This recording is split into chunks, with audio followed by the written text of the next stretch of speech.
E estamos começando mais um episódio do podcast do Sebrae. Eu sou Keili Lima, diretor técnico, e essa edição ela é especial porque ela está ocorrendo a partir daqui do Alagoas Summit, no Centro de Convenções.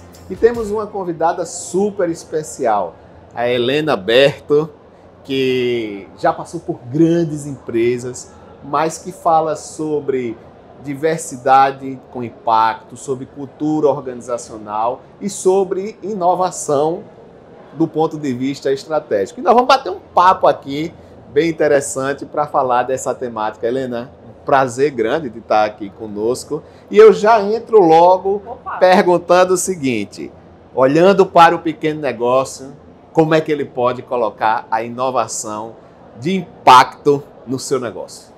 Bom, Keili, super obrigada pelo convite. Eu estou feliz demais de estar aqui hoje. Estar no ecossistema do Sebrae, falando sobre inovação, para mim é estar no lugar certo, falando com as pessoas certas. E eu vou fazer uma coisa, Keili, que eu sempre faço. Eu costumo me autodescrever. Eu acho que é importante para as pessoas acostumarem, naturalizarem. Você até falou, né, na fala de diversidade, inclusão, que para mim tem tudo a ver com inovação, tem tudo a ver com cultura. Então eu sou uma mulher negra de cabelo crespo na altura do ombro, hoje eu estou de macacão preto, brincos dourados, sapato preto ao lado do Keili. Já respondendo a tua pergunta, é muito curioso isso, porque tem muita gente que traz que, mas eu sou pequena. Essa autodescrição ainda é um problema, né? É uma questão de cultura, de letramento. É total uma questão de cultura, é uma questão de hábito. Porque a gente fala muito de ser inclusivo, mas a gente acha que a inclusão, eu brinco, né, é engenharia de foguete. E não é. É o cuidado de você garantir que você vai ser bem compreendido por todas as pessoas com quem você está falando. Me diz se isso não é pensar sobre negócio. Sim, sempre, né? Total. Sempre. É como a experiência de cliente. Num dos episódios aqui do podcast, eu digo, as empresas têm dificuldade de fazer uma jornada e de cuidar da experiência do cliente, porque ela sempre se coloca como fornecedora. Mas ela também é cliente, né? Eu acho que é um pouco disso, né? Total. Eu acho que, assim, talvez nós que temos a condição de enxergar, de ouvir, de falar, a gente não consegue se colocar no lugar da pessoa que tem essas dificuldades. Total. E falar de inovação, quando a gente fala de inovação, tem um sem número de definições de inovação. Se a gente for para a literatura, você vai ver sobre fazer mais rápido, fazer mais barato, criar algo que nunca tenha sido feito, tem 1 milhão de coisas. A perspectiva que eu sempre trago, Keili, às vezes é a genialidade de enxergar o óbvio e resolver problemas reais. Inovar é isso. Inovar é resolver problema real do cliente. E às vezes a gente traz um modelo de pensamento onde a gente está resolvendo o nosso problema. Só que isso não está agregando valor para o cliente. Então pensar em inovação nesse lugar e o que o pequeno, o médio pode fazer, e eu ouço muito isso, mas eu sou pequeno. Mas eu sou médio. Eu falei, melhor ainda, o negócio já nasce no jeito certo. Então, inovar na perspectiva de o que está posto? O que o mercado está fazendo? Como que eu faço mais rápido? Como eu faço melhor? Como eu faço de um jeito que nunca ninguém fez antes? E aquilo que aporta valor. E nesse país não falta oportunidade de melhorar serviço, de melhorar a entrega, de aportar valor para cliente. Eu posso fazer assim, uma lista aqui se a gente olhar em volta da gente. Maravilha. Talvez porque eu acho que a questão da inovação, sobretudo para o pequeno, mas para o grande também, às vezes a gente parece isso.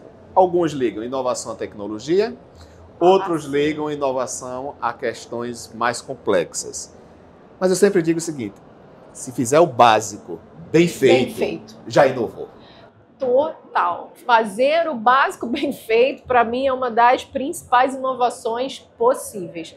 Porque tem muita gente fazendo pirotecnia e não está resolvendo aquilo a que se propõe.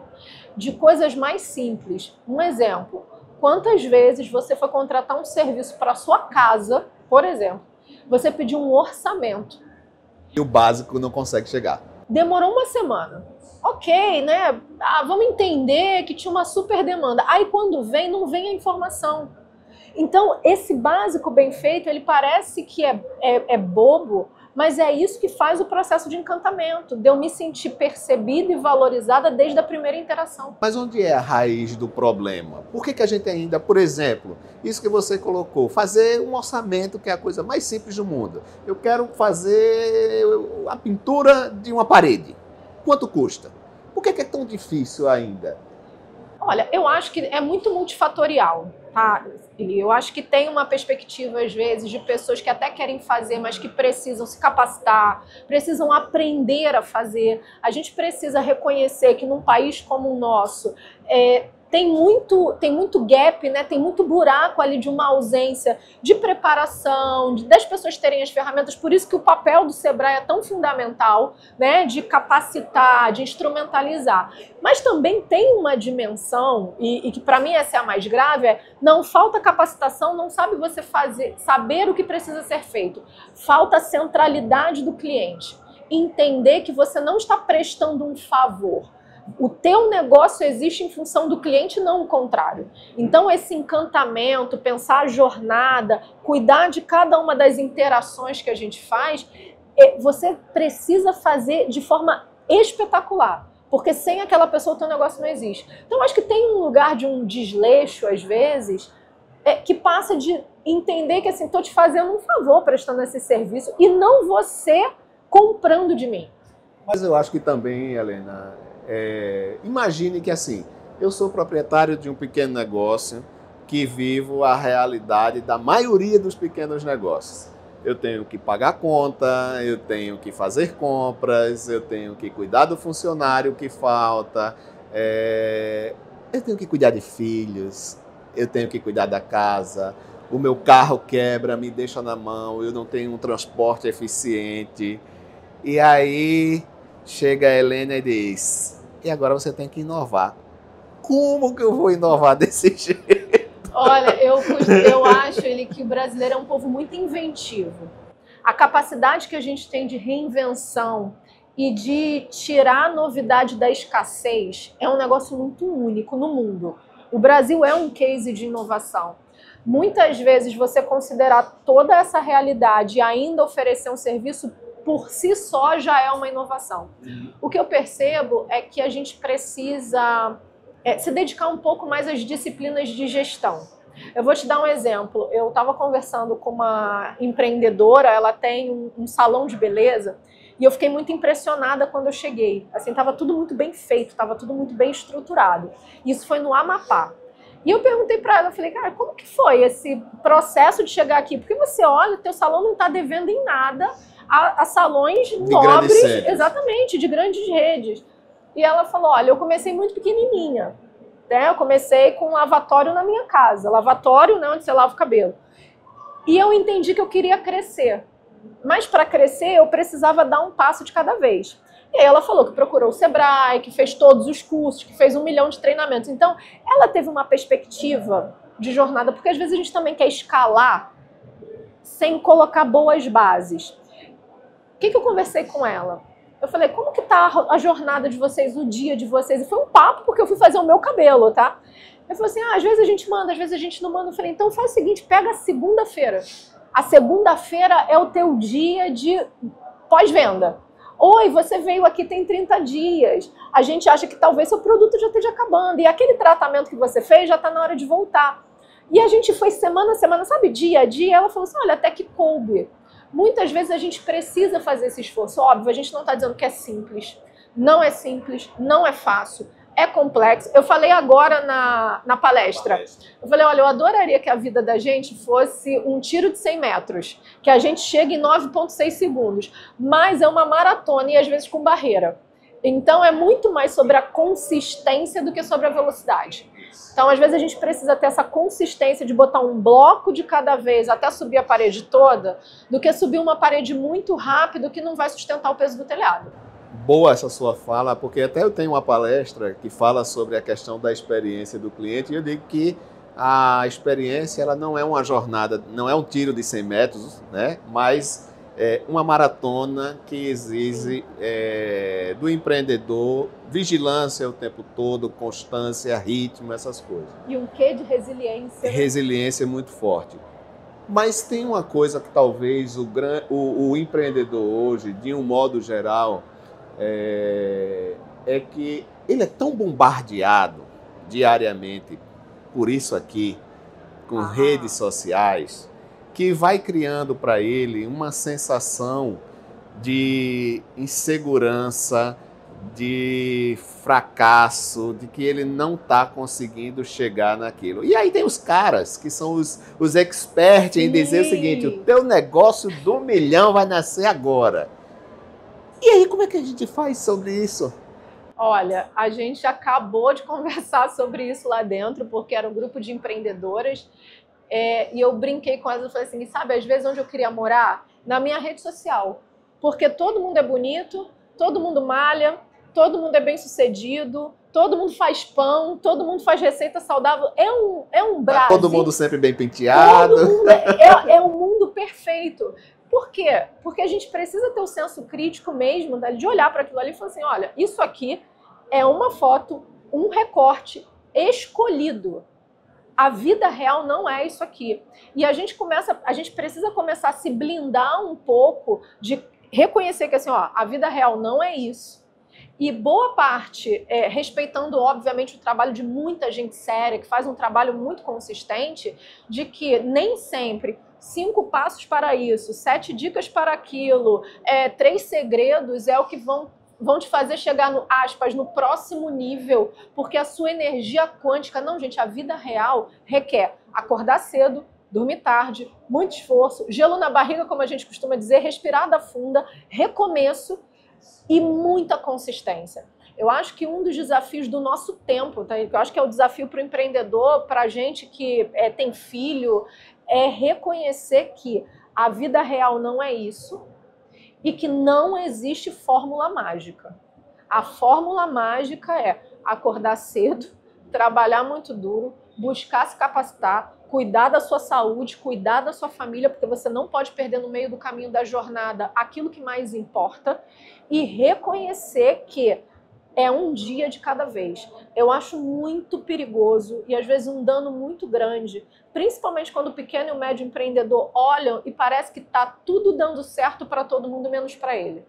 Todo mundo está prosperando. Mas essa é a realidade do dia a dia, né? Essa Porque esse bombardeio parece que criou uma nova pandemia. É isso. E ele não vai parar. E a gente precisa saber que ele não vai parar. Então, considerando que o bombardeio não para, como que eu reajo a esses estímulos? Primeiro, gente, senso de realidade.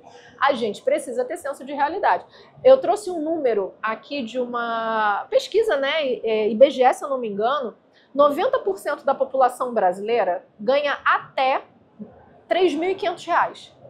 90% da população brasileira ganha até R$ 3.500. Se trouxer para a realidade como a nossa aqui na região Nordeste, esse patamar ainda é menor. É isso, sem fazer recorte de região, de idade, nada. A gente está falando da renda média do Brasil.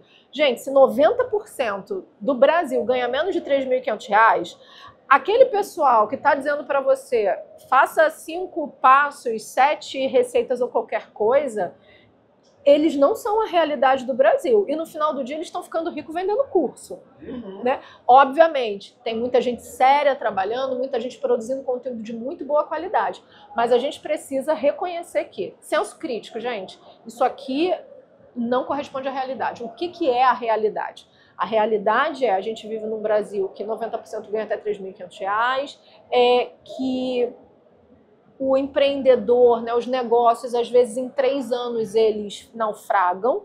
Então, o que eu posso fazer? Porque eu acho que tem um pragmatismo necessário também nessa conversa. Ele disse, olha, se o mundo e o contexto não vai mudar, como que eu me adapto? O que eu faço? Porque senão é isso, daqui a pouco as pessoas estão pegando atalho. E aí tá jogando jogo online e achando que vai ficar rico fazendo uma aposta. E em nome disso as pessoas estão adoecendo. Então, aos empreendedores, é foco no trabalho e no método. É foco no trabalho e no método. É buscar capacitação, é resolver problemas reais, é recomeçar a fazer boas perguntas e entender se o teu negócio ele cabe para aquele público, se o teu preço está correto. É vida real acontecendo, fora dessas redes sociais, entendendo, rede social como uma grande ferramenta de alavancagem do negócio, de comunicação, de chegar mais próximo do teu público-alvo. Se usada com sabedoria, funciona muito bem. Senão, ela só vira um lugar de angústia, de ansiedade e de sofrimento, de você achar que ou você está indo muito mal, ou talvez te dando uma falsa ideia de que você está indo melhor do que você está. Minha mãe falava isso para mim: minha filha, não se compara. Se você se comparar, ou você vai se sentir menor, o que é um erro, ou você vai se sentir superior, o que não necessariamente te agrega. Então, assim, foca no seu, faz o seu bem feito, que vai dar certo. Helena, agora falando um pouco de diversidade e inclusão. Até a gente iniciou um pouco sobre isso, mas agora focando mais. Quais são os erros que as empresas continuam cometendo quando tratam essa temática? Por exemplo, né, a gente fala, vamos pegar aqui a história da COP30, que está aí agora no auge, ESG e tal, mas para muitos isso é muito mais uma fala do que uma prática. Sim. E para diversidade e inclusão, não tem sido muito diferente. E o Brasil parece ser um país que acha que tudo se resolve por meio de legislação, por meio de cotas e por aí vai. E o fosso continua se abrindo e a gente continua na dificuldade de colocar a diversidade e a inclusão como uma prática, né? Nós estamos errando em qual ambiente? No ambiente político, não do ponto de vista político partidário, mas do ponto de vista de político para criar políticas públicas efetivas, ou as empresas também estão se aproveitando dessa ineficiência, né, da administração pública para criar só narrativas e também ficar distante da prática? A tua pergunta é ótima, porque eu acho que é sempre uma boa oportunidade que a gente tem de esclarecer alguns pontos, de deixar mais nítido. E tem-se uma certa confusão sobre o que de fato são os conceitos. A gente está ouvindo, não, diversidade e inclusão, eu sou a favor, eu sou contra, e o conceito mesmo, a gente não está discutindo porque as pessoas nem estão entendendo o que está posto. Vamos lá, quando a gente fala de diversidade e inclusão, que são duas coisas diferentes, mas sobre diversidade, eu costumo trazer uma definição bem simples, bem objetiva. Quando a gente fala de diversidade, o que a gente deveria? Em todas as instituições, o que quer dizer? Na escola, nas empresas, nos órgãos públicos, em todos os lugares, a gente deveria ter a sociedade da gente refletida. É isso. Simples assim. O que a gente quer dizer com isso? Brasil. O Brasil tem 56% da população negra. O que a gente deveria ver? A gente deveria ver 56% da população refletidas em todos os lugares, sejam nas empresas, no governo, na iniciativa privada, nas organizações não governamentais, nas publicidades, nas telas. Por quê? Porque a metade da população é essa, então é isso. No Brasil, 51% da população são mulheres, então deveríamos ver mulheres em posições de liderança em 51%, os presidentes das empresas deveria ser 51% de mulheres, e por aí vai. Basicamente, falar de diversidade é um espelho da sociedade. Se o povo tem essa configuração e essa foto deveria estar refletida em todos os lugares. O que nós vemos na prática? Na prática, nós vemos o que a gente chama de subrepresentação. Vou dar um número que é importante. Nas empresas, as grandes empresas, quando a gente olha para os cargos de CEO e presidente, só 13% são mulheres. Aí você fala assim, poxa, se o Brasil é 51% de mulheres, por que na hora dos cargos de liderança a gente só tem 13% de mulheres? Vou te dar um outro número para o negócio ficar bem pior. Se a gente falar de mulheres negras como eu, é 0,4%. Aí você olha assim, todo mundo consegue reconhecer que existe uma diferença. Aí vem o segundo momento, que é o argumento. Mas essas pessoas precisam ocupar o cargo pela competência delas. O que todos nós concordamos, porque ninguém está dizendo que colocaremos pessoas incompetentes para fazer qualquer tipo de gestão. A reflexão crítica que a gente precisa fazer é a seguinte: Poxa, então quer dizer que 99,6% das mulheres negras nesse país não são competentes? É muita gente, né? Por que então que elas não estão? Então aí a gente precisa melhorar a qualidade da pergunta. Porque quando a gente olha para as escolas, existe uma evasão escolar dessa população. Então as pessoas não ascendem. Porém, graças inclusive à política de cotas, quando a gente olha para as universidades, já tem 50%. Então a gente já começa a ter uma mobilidade. Só que quando você chega ali na base, ela não é representada da forma que deveria. Não. E aí tem outras coisas que são até mais simbólicas, elas são mais sutis, mas elas são importantes. E eu vou fazer esse parênteses que eu acho que é bem importante para essa conversa. O Brasil é um país que ainda se alimenta muito da TV aberta. Gente, a gente senta em casa... E do rádio, para a maioria das localidades. Quando a gente vai para a TV aberta, eu vou trazer a TV por uma questão da imagem. Que as famílias sentam, as famílias assistem a novela, as famílias veem publicidade, você anda nas ruas, tem o ponto de ônibus, o bus door, né, ali no ônibus colado, o outdoor, em todo lugar, você abre o jornal, você abre a revista, tem. Você sabia que 1% dos protagonistas das publicidades são homens negros? 1%. E você pensa assim, imagina isso na construção de uma criança. Você, desde pequenininho, você liga a TV e você não se vê. Você olha para as empresas, você não é o presidente, você não é o advogado, você não é o apresentador da TV, você não é... Um membro do judiciário. Quem você é representado na televisão? Usualmente, a empregada doméstica, o porteiro, o motorista. Algum problema em ser empregada doméstica, o porteiro e o motorista? Nenhum. O problema não pode ser somente, tem que ser outras coisas. Então, uma das coisas que é a nossa responsabilidade é como a gente garante representatividade para uma geração que está crescendo se ver possível. Porque como que a gente sonha com aquilo que a gente não vê? Sim. Como se sonha com aquilo que nunca existiu? Então, tem essa dimensão. Quando você fala, Helena, você não acha que tem pode ser políticas públicas ou pode ser iniciativa privada? Eu acho que a solução ela também é multifatorial.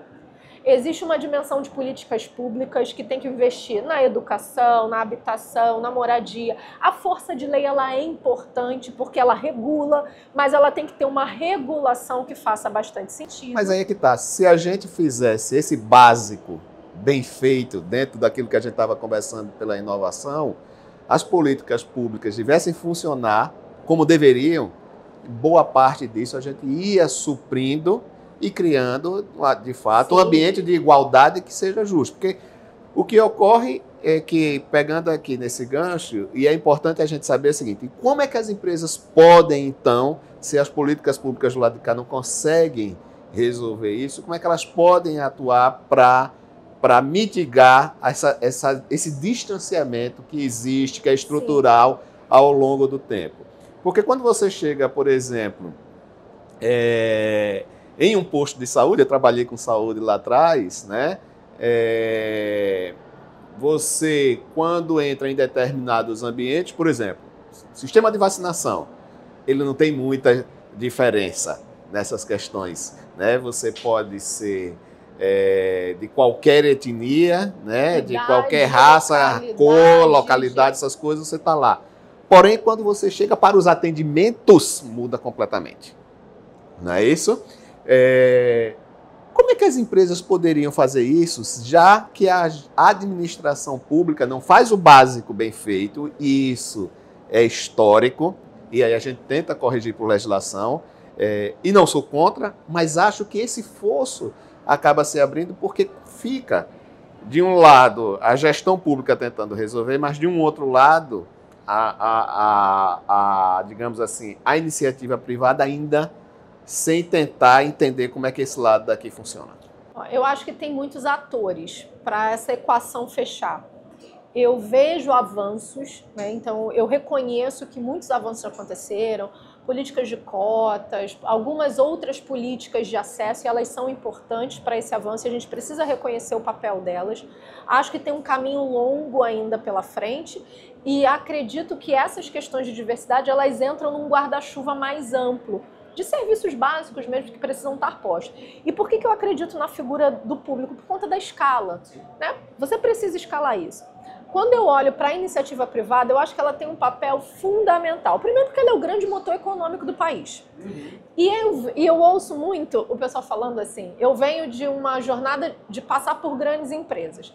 Ah, mas isso é fácil quando a empresa é grande. Eu falo assim, não é não, porque quando a empresa é grande, ela tem 100 anos, 150 anos, 30 anos, ela já está grande. Então você precisa mudar todo o E uma cultura muito bem enraizada. Exatamente. Esse é o ponto fundamental onde eu queria chegar. Quando você é uma pequena e uma média empresa, a tua oportunidade é começar do jeito certo. E é isso. O que eu posso fazer, Helena, no final do dia? Ter intencionalidade. Se você quer ser uma empresa inovadora, você precisa trazer diversidade, porque você precisa trazer pessoas que pensam diferente, que têm vivências diferentes, que têm experiências diferentes. Porque quando a gente se junta na sala, a gente vai ter muitos insights, como a gente costuma dizer, muita coisa vindo. E a minha perspectiva da diversidade, ela está no lugar da inovação. Primeiro, inovação não nasce no consenso. Eu adoraria dizer, para quem quer inovar, que a gente vai chegar numa grande roda e vai sair todo mundo concordando. E resolver todos os problemas. Não vamos, porque quando todo mundo concorda, significa que a gente ainda não foi para aquele outro lugar que a gente precisava ir. De enxergar o que não é óbvio, de fazer perguntas difíceis. Então, diversidade para mim está diretamente ligado à inovação.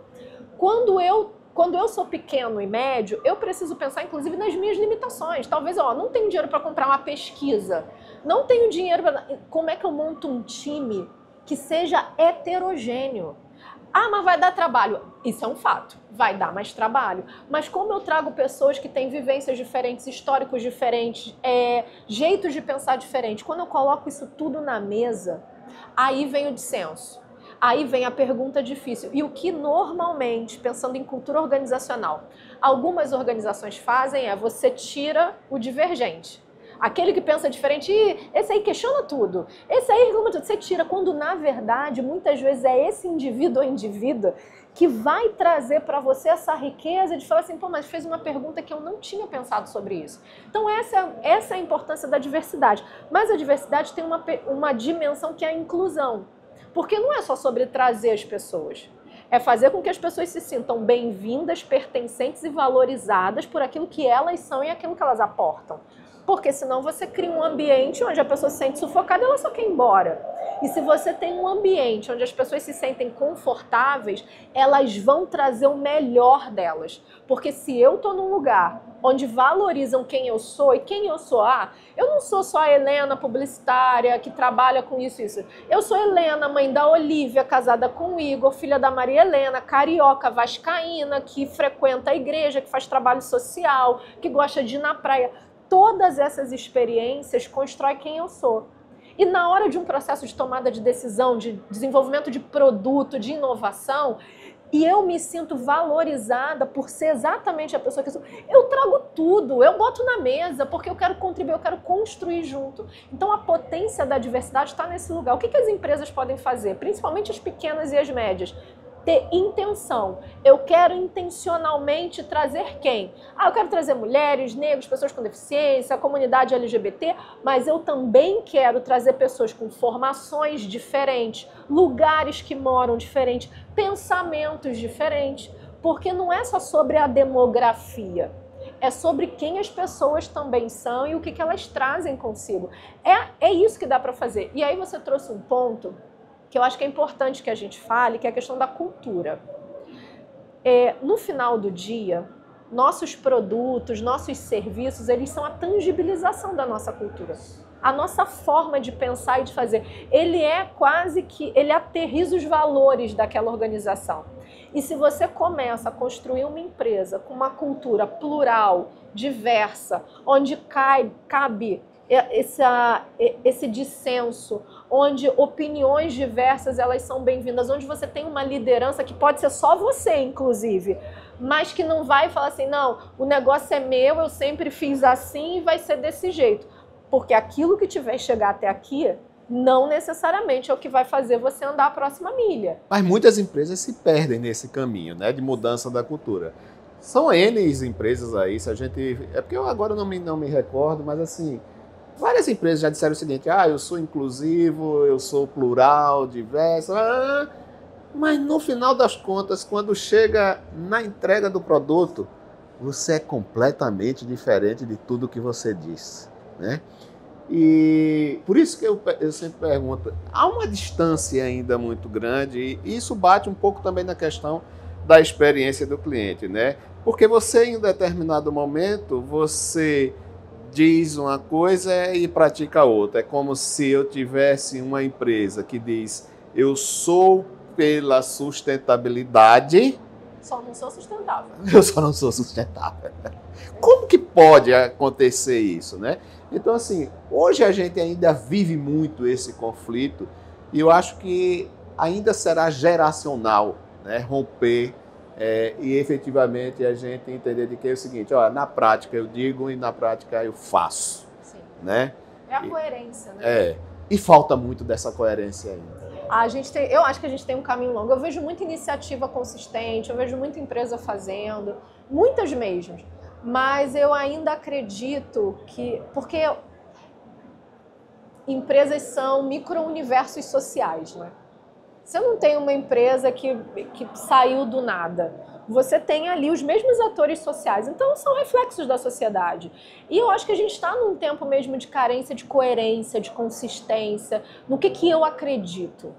Né? Não é o que o meu feed das redes sociais me diz. Não é a nova trend do momento. Não é o último... Não. No que eu acredito, no que eu estou me propondo. E eu que venho de comunicação, a gente sempre fala, para você construir boas narrativas, você precisa ter frequência e consistência. E o que a gente percebe às vezes, é uma fragilidade muito grande, é uma inconsistência naquilo que está se pressupondo. Então, assim, eu sou sustentável. Aí eu boto um selo verde, qualquer outra coisa, tá. Mas a tua cadeia de valor, a tua cadeia de fornecimento, eu não estou falando do canudo e do copo plástico que você está indo, não, porque isso é a pontinha da pontinha do iceberg. Eu estou pensando no teu ciclo de vida de produto, se você de fato está fazendo um desenho que seja sustentável. Eu acho que a gente já caminhou bastante, mas eu ainda acredito que tem muito chão. E aí fica um alerta, né, para quem está começando ou para quem está fazendo. Tem um sem número de pesquisas que estão postas aí no mercado e as pessoas podem acessar, que mostram que a geração Z, né, que são esses mais jovens, eles não vão comprar produtos de empresas que de fato não sejam sustentáveis. E o amor de marca, que sempre foi uma métrica, para quem trabalha com marketing, a gente sempre media amor de marca. Mas aí eu quero te trazer uma coisa que eu acho uma disfuncionalidade do nosso país. Não estou aqui querendo dizer que sou contra país A ou B, mas vejamos, quando a gente olha para o ambiente regulatório brasileiro, seja ele para a grande empresa ou para a pequena empresa, ele carrega uma obrigação para os empresários que são extremamente caras e pesadas para você fazer cumprir, seja ele do pequeno ou seja ele do grande. E aí tem do outro lado a possibilidade de você comprar produtos importados de países que não têm o mesmo ambiente regulatório, né, que descumprem legislações ambientais ou não têm uma legislação ambiental tão rígida quanto a nossa, não tem uma legislação trabalhista tão rígida quanto a nossa, não tem o respeito ao trabalhador, ao ambiente de trabalho, segurança do trabalho, uma série de coisas. E aí parece que a gente fica assim, desde que você pague o tributo, né, você pode importar, mesmo que isso venha de uma nação que não respeita o meio ambiente, que não respeita o ambiente de trabalho, o trabalhador, os requisitos legais, essas coisas todas. Você pode, mas quando for produzido aqui dentro do Brasil não pode. Isso não é uma disfuncionalidade que acaba contribuindo para a gente ficar nessa discussão de que, assim, eu falo e não pratico? Não vou conseguir contribuir com essa pergunta. Eu queria só um pensamento seu sobre nesse aspecto. pelo nível de conhecimento desse ambiente regulatório e de tudo que impacta. O que eu posso trazer é para a dimensão da autorresponsabilidade. Porque nem tudo a gente deveria fazer só pela força da lei. Aí a gente volta para a questão da consistência para o pequeno, para o médio ou para o grande empresário, né? E para o pequeno e médio negócio, que é, existe um ambiente regulatório, mas tem coisas que eu já faço antes, porque eu acredito. E por que eu acredito? Porque é do interesse desse meu cliente. Óbvio que existe uma dimensão pessoal também, de falar assim, cara, eu quero fazer um negócio que vá ter planeta para os meus filhos e para os meus netos daqui a 30, 40 anos. Mas também tem uma dimensão da sobrevivência desse negócio. E para a sobrevivência desse negócio, eu preciso ter mercado, eu preciso ter público. E esse público está me dizendo que ele se importa com isso. Então, ainda que eventualmente não seja favorável o meu ambiente regulatório, etc., qual é o meu papel dentro disso tudo, ainda que isso me custe? Eu acho que essa pergunta ela é uma pergunta complexa que precisa ser direcionada para quem de fato está pensando em políticas públicas. Eu acredito muito, e a gente falou disso lá dentro, uma vez eu ouvi isso, eu nunca mais esqueci, né? Uma pessoa estava fazendo uma crítica muito dura, alguns atores, eu digo agentes, e ele recebeu uma pergunta de volta e falou assim, mas o cara do espelho disse o quê? Aí ficou assim, que cara do espelho? Aquele, na hora que você passa, ele fala pra você. Eu ouvi aquilo e eu peguei pra mim, eu falei, caramba, como que a gente externaliza a responsabilidade também? Qual é o meu papel? Talvez seja uma perspectiva meio estoica, né? Mas assim, do que eu posso gerenciar, do que eu posso fazer, é isso aqui que eu vou fazer. A economia, o ambiente, o mundo, isso aqui tudo está acontecendo e vai continuar acontecendo independente de mim. O que eu posso fazer? E eu entendo que tanto micro quanto pequenos e médios empresas e negócios deveriam, nesse momento 2025, estar olhando para o mercado e ouvindo o que está vindo de volta dessa geração de novos mercados consumidores que estão apontando para a gente caminhos de dizer, olha... Independente de regulação. Seu negócio vai sobreviver, o seu não conta comigo, porque os teus valores não batem com o meu e aquilo que você está fazendo não tem consistência. Que aí é a tua pergunta, você fala uma coisa e você faz outra. E a questão, antigamente, a nossa geração, a gente tinha amor de marca. A minha mãe tinha a marca do sabão em pó, da margarina. E você chamava o produto, o nome da categoria. A categoria de produto virava a marca. Hoje em dia, esquece isso. As pessoas mudam de categoria e de marca tranquilamente. Por quê? Porque não se conecta no lugar de verdade, não me aporta valor genuíno, não me resolve um problema real e não está endereçando dentro daquilo que eu acredito. Ai, amei esse papo. Eu ia muito mais longe aqui. A gente podia ficar aqui um tempo, viu? Porque é complexo o assunto, né? E assim, veja quantos desafios ainda nós temos. Você sabe que certa vez eu fui para um evento nosso do Sebrae e aí se estava discutindo exatamente um pouco desse ambiente regulatório. E em um dado momento, um agente público de uma desses órgãos de fiscalização disse, não, mas vocês têm que ter isso, tem que ter isso, tem que ter isso. Aí eu posso fazer uma pergunta? Claro, pode, tal. Eu meio que não disse assim, olha para o espelho não, mas eu disse para ele assim, cara, eu acho tudo isso que você está falando muito lindo, só tem um problema. O prédio em que você trabalha tem tudo isso que você está dizendo para o meu cliente ter? Ele não teve resposta, né? Que aí é aquela coisa, eu peguei o espelho, botei na frente dele e digo, é isso mesmo que você enxerga? Então, assim, quando a gente olha para esse tema de diversidade, de inclusão, de inovação, é que a gente ainda tem um longo caminho, porque parece que a gente tem uma grande experiência para complicar o básico. Eu acho que a gente já avançou muito, mas ainda tem muito chão pela frente. E eu acredito que para a gente continuar avançando, a gente precisa fazer novos acordos coletivos. A gente precisa entender que a solução, para problemas complexos, a gente precisa de soluções multifatoriais. Tem muita gente que precisa sentar para essa conversa para a gente continuar inovando. Eu costumo dizer uma frase que é o seguinte, quem está na sala quando a gente está desenhando o futuro? Quem sentou para tomar a decisão? Tá todo mundo participando? Tá todo mundo tendo voz e sendo ouvido e podendo contribuir? Eu acredito que a partir daí a gente vai conseguir ter soluções mais estruturais e de longo prazo e mais perene. Eu acho que tem muitos desafios, mas eu gosto de parafrasear Ariano Suassuna. Ariano Suassuna, parafraseando, ele diz: eu não sou nem otimista nem pessimista, eu sou um realista esperançoso.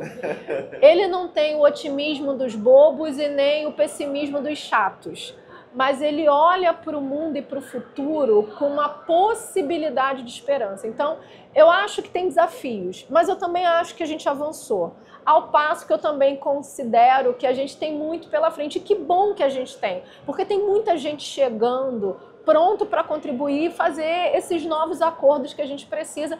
Porque a real, no final do dia, esse país só vai prosperar e avançar no dia que toda a sua população crescer junto. E é por isso que a gente trabalha. Então, vamos fazer a nossa parte com responsabilidade, com direitos, né? E chamando outros atores para essa conversa. Inovar é isso, gente. Inovar, às vezes, a gente acha que é o device, né? Inovar é a máquina. Não tem nada mais inovador do que o humano.